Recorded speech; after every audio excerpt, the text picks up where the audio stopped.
You know, everywhere I've been looking when it comes to Browns coverage, Browns talk, it's been nonstop complaining and misery. And look, I get it. In order to get better, you have to diagnose the problems. And what can happen when we diagnose problems is that it's kind of intoxicating to some to be miserable. Hell, I've been in that stretch where it's just fun to be miserable in a miserable kind of way, right? Like it's a weird feeling that really like only certain sports fans could get, but everybody gets this way about their team. Like, talking about the problems is weirdly fun for people. And I'm not like saying I'm above it. I do this too. But instead of just focusing on the problems, because we diagnose the problems, we know why the defense is not good. It's not a mystery. We're not going to find something out in the last two games. It's going to tell us something we didn't already know about this defense, because we know this defense is bad right now as currently constructed and coached. There's not much we're going to learn in these last two games other than like if Deshaun like goes up for like a bunch of touchdowns or something. But even then, we still know that there's problems with this offense, right? How's the running game going to adjust to this offense not being focused on the run anymore? How is the running personnel going to change to, accommodate the fact that we're not going to be running out of a 12 and 13 as much as we did in the past? Or if we do, it's going to be out the gun instead. Well, we're not running 13 out the gun, but we're probably not running 13 anymore. We barely ran it this year. So 13 is probably done with. We're probably only doing 12. And even if we do 12, it's probably going to be from pistol. Everything is changing about the offense. Everything is changing about the defense. We can sit here and point it out and talk about why it's so bad. But what I feel like I want to do, I want to talk solutions.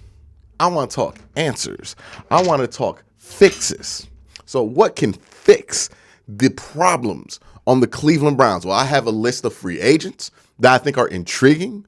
And I have, which I'm going to start out with first, is keep an eye. This is the home run hit, right? If the Browns can get this dude somehow in free agency, well, not even free agency, but somehow acquire him, because I do think there is a decent chance that this player becomes available. Home run. DeForest Buckner. Now, you might think DeForest Buckner is not available. He is on the last year of his guaranteed money in Indy. Now, the contract technically goes on for 2 years, but think about it like this. He is due a $19 million cap hit next year, but they can get out that contract with zero dead cap.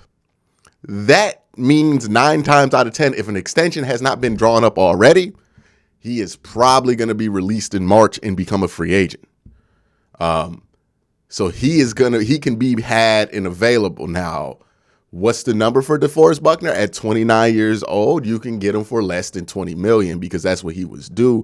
I'm thinking you could probably get DeForest Buckner in that $15 to $10 million range. And here's my idea. You get DeForest Buckner, and look, you know my theory about stopping the run. You need to be long and strong. DeForest Buckner, long and strong. And he's 29, right? You got a couple year window with him while he's still going to be at his peak years. You could put him next to Myles Garrett. I think you're going to be able to sign Jadeveon Clowney for cheap, because now he's 30? And he didn't have great production, so the market's not going to be crazy on him. You could probably get Jadeveon Clowney back for like $5-6 million. That sounds crazy, but I think you could probably get him back for $5-6 million. He's at that point of his career. So even if you want to keep Clowney, and I would recommend keeping Clowney, because, you're not trying to like play these games with young players right now. You're trying to win right now. So Clowney, DeForest Buckner, Myles Garrett, and then you can still add in another guy there at defensive tackle, but all of a sudden you got so much better. Hell, you could even do something like, hey, maybe you don't want to get Clowney back. Maybe you want to get a little bit younger at the position, right? You could go for somebody like an Arden Key, who, is a more athletic guy, but not as proven as Clowney, and who might be about the same price. So you could think there, maybe you can also sign like a Poona Ford or somebody like that, a Dalvin Tomlinson, who's going to be available, who's a big nose kind of guy in that kind of a mold. Those are going to be true free agents. I mean, Marcus Davenport's another option. Zach Allen is another option. Draymond Jones, who I like a lot, could be an option there as well. So you have choices there. Now, Daron Payne's going to be the big dog when it comes to this. Daron Payne is a very, very, very, and we're going to see this tomorrow. He's a very good defensive tackle. And I would love to have him on this team. But I don't think Daron Payne is really like obtainable because he's 25. He's going to get big money. We're talking 20 plus mil a year money. We ain't got money like that.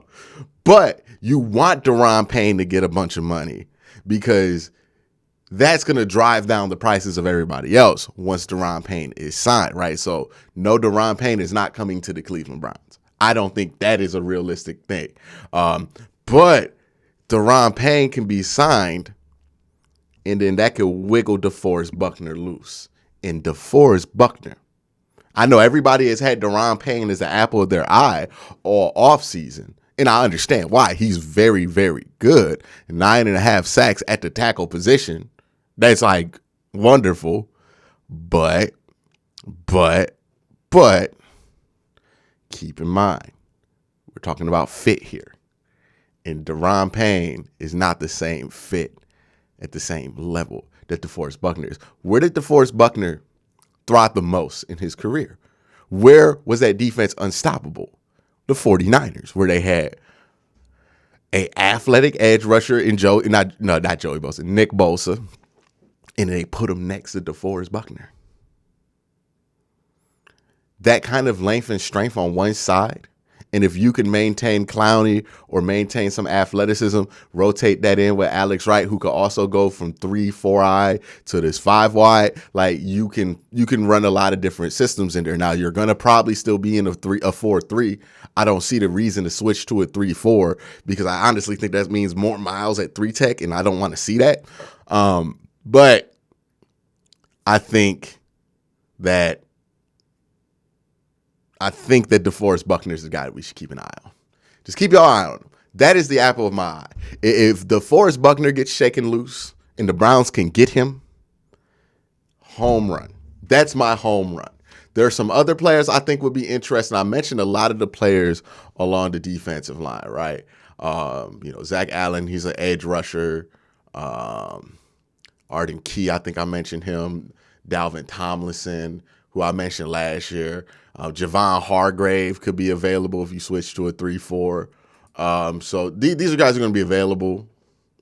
Defensively, I think also a lot of people have their eye on Jesse Bates because he is deemed a true free safety. I just think he's so fraudulent. Like, I don't think he's a bad player. Let me correct that. He's not a bad player. He is a good player, but I think he's like, you don't want a free safety that is easily manipulatable. And I think he's one of the most manipulatable safeties in football. I've seen Baker Mayfield look this guy off. I've seen Jacoby Brissett be able to move this guy with his eyes. I've seen Deshaun Watson do it. Like, all three levels, I've seen it with this guy. I think he relies too much on reading eyes. I think he relies too much on processing what's in front of him in the immediate moment instead of processing what the play call should be and where he should be in it. Like, the same problems that you have with JOK are going to be magnified with a dude like Jesse Bates, because Jesse's not going to be where he's supposed to be a lot of the times. Jesse's going to freelance, and I don't think Jesse Bates is a good enough player to freelance, right? When you're Earl Thomas, you can freelance, and it's not a problem. But when you're Jesse Bates and you're freelancing, you're just good enough for that to be annoying, right? And I think there's a reason why Cincinnati is so willing to switch to Dax Hill instead of going to Jesse Bates, because they're kind of tired of it too. He's not the kind of dude. He is the kind of guy that you need to have a lot of freedom in your defense in order for him to put up the numbers that he has put up in his career before. But he's not necessarily that caliber of player that really your defense is going to be any good if he's doing that.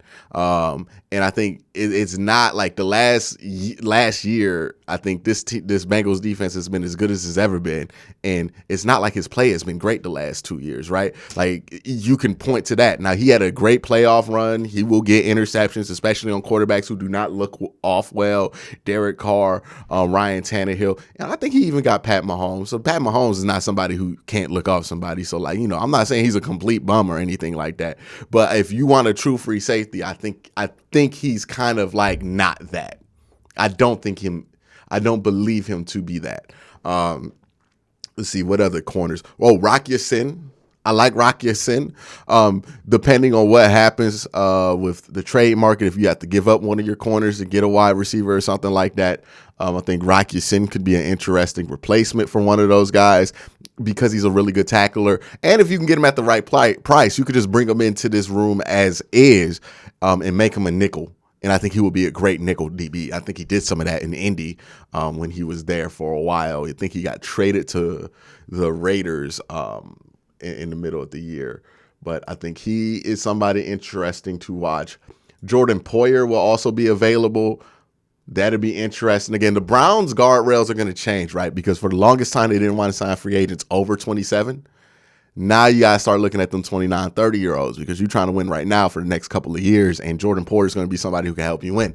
I would much rather go after a Jordan Poyer than a Jesse Bates because I think Jordan's going to be cheaper, and I think Jordan's a better free safety for the Browns. Like Jesse Bates is going to put up better numbers than Jordan Poyer, right? He's gonna put up better highlights than Jordan Poyer. But I think for what the Browns need defensively, they need somebody who's going to be on time, where they're supposed to be, and that can be trusted at free safety. And that's what Jordan Poyer is. I don't trust Jesse Bates to do that. I would rather go with Jordan Poyer in this situation. And then 2 wide receivers that I think can be looked at. DJ Chark. Keep your eye on DJ Chark. Makes a ton of sense for the Browns. He's 6'4", 205. Good athlete coming out of LSU. He's not necessarily long speed guy. Let me double check that and see what his 40 time was. But I don't believe he's long speed guy, right? No, he ran 4.34. Okay, never mind. Yeah, DJ Chark. This is who you want to get. But DJ Chark, he's an interesting guy because the production has never like lived up to some of his numbers there, right? 40-inch vertical jump, 129 broad. So you know that he's a explosive athlete, ran 4.2, 4.3 in the 40. He gives you a bigger target, and I think he could be somebody you can bet on and have a reasonable hope that he is gonna be your red zone solution with a guy like Deshaun Watson. I think DJ Chark should want to come to Cleveland, and I think the Browns should try to get DJ Chark here in Cleveland. I think this will work out for both sides. Now, the Lions are really going to want to re-sign him, and it's going to be a question of how much it's going to cost to get DJ Chark, right? We're talking about a guy who, what's his top like receiving numbers? So he had 1,000 yards in Jacksonville in 2019. 700 in 2020, had a down year in 2021, only 154 yards, but he didn't play that much. He only got 7 receptions, so it's actually kind of impressive. And then this year in Detroit, 432. So the numbers aren't gaudy for him, but they're not necessarily like bad. 3 touchdowns. He had 8 touchdowns in 2019. I think DJ Chark should really be on the Browns' radar. He's available. It would be a great solution. You can have Amari Cooper and Donovan Peoples-Jones be really good for getting you down the field, and then DJ Chark can be there to create some explosive with that 4.34 speed. I mean, in that size, too, and that ability to jump. I think DJ Chark is a no-brainer for the Browns to go after. It's more about price. And then another one, I don't think this is going to happen. But if we're just talking about football players that would be a fit, potentially Odell Beckham Jr. Now, I know. Yeah, I know. I hear you. But hear me out. Odell was not a fit for this team when Baker Mayfield was the quarterback, because Baker Mayfield wasn't a 50-50 ball thrower. He wasn't somebody that would give you red zone possessions. But look at what Odell did in LA with Matt Stafford, and tell me that you can't see Deshaun Watson and Odell doing that in Cleveland. Now, Odell's probably never coming back to Cleveland because the man had the worst luck in the world while he was here. So I don't think he's coming back. But it would be a tremendous football fit. I think Deshaun and him, I don't know how much explosives he can create, but I still have faith that he could be a good red zone wide receiver like he was in LA. And if he can do that, I think that's going to be a tremendous boon for this deep Browns offense. And if you look at what the Browns need, right, we don't need somebody to be the number one wide receiver. Coop's going to be the number one wide receiver when it comes to targets, yards, and all that stuff. That's Coop. Donovan Peoples-Jones, he's going to get a good amount of production because he's great for getting you down the field, backside dig, kind of get open real quick kind of guy. But when it comes to getting open in the end zone, Odell, that's him, right? That's what Odell has done throughout his career and did the last season that he played. Now, albeit he ain't played in a while. He's 30 years old, coming off 2 ACL surgeries. Who knows if he can still play at the level that you would hope. And I would love to see him play this year so I can get some kind of gauge on it. But I also think that it would be a fit for him. I think it would be a great fit. Now, I don't know where Odell's head's at with it. I doubt Odell wants to come back, but I think that could work out. So DJ Chark or Odell, I would prefer DJ Chark because he's younger and he doesn't have the ACL injuries that Odell does. But yeah, Odell could be a fit there too. But that's really my thoughts on what players you could bring in that could fix this team. And I always want to remind people, when we get to this point of year, it's going to feel like your team's problems are insurmountable. But they're never as insurmountable as you make them in your head at this point of year. I'm pretty sure there were people 2 years ago when the Bengals were finishing their 2020 season that felt like getting to a Super Bowl was 10 years away or 5 years away. Then they drafted Joe Burrow. Well, no, they had Joe Burrow already. Then they drafted Jamar Chase, and next thing you know, they're in the Super Bowl. Pretty sure there are people in Philly that were like, man, we just traded Carson Wentz. We're not going to be anywhere near the top of the league for the next 5 years. They traded Carson Wentz. Jalen Hurts steps in. Things change. You see the parallel I'm saying. Quarterbacks change things. We know that Deshaun Watson is a top-level quarterback. We know that if he's given the opportunity to succeed, he could change your fortunes like that. This team is not as far away as it feels. It feels far right now, but it's not that far. And a couple of signings here, a couple of moves here, some continuity here and there, and the next thing you know, we're very excited at this time next year. So don't let the moment consume you into thinking that all hope is hopeless, because honestly, this is the most realistic hope that this team has had, because before Deshaun Watson, this team has had no chance of having that franchise level quarterback. Now they have one, a proven guy. We'll see when he bounces back, when he has comfort in the offense, this and that, the third, but we see it when we watch it. We know he's close to being who he was, and we know that he's on track to be who he was, and who he was would be the greatest quarterback in this franchise's history since Otto Graham. We are closer than ever. It feels like we're farther than ever, right? It's like the meme where you keep tunneling, and then the second you give up, you like an inch away from the treasure. That's where we at right now. We've been tunneling so long, and we wanted this thing to just happen immediately. But we right there. We really are. We really are. And this is not me. This is I'm not trying to pump you up for like a Derek Anderson or a Derek Carr or something like that. This is Deshaun Watson, y'all. We gonna be all right. I know you're gonna convince yourself that we not at this point, but trust me, by the summertime, you're going to feel what I'm feeling right now, because the solutions will start rolling in, and you're going to see, it doesn't take that much to really change things in the NFL, because the difference between a bad team in the NFL and a great team in the NFL is like razor thin. So that means that you could go from this to this because it ain't that big of a leap. But that's my thoughts. That's the video for today. Let me know what y'all think in the comment section below. Everybody else, everybody, have a great day. Have a good night.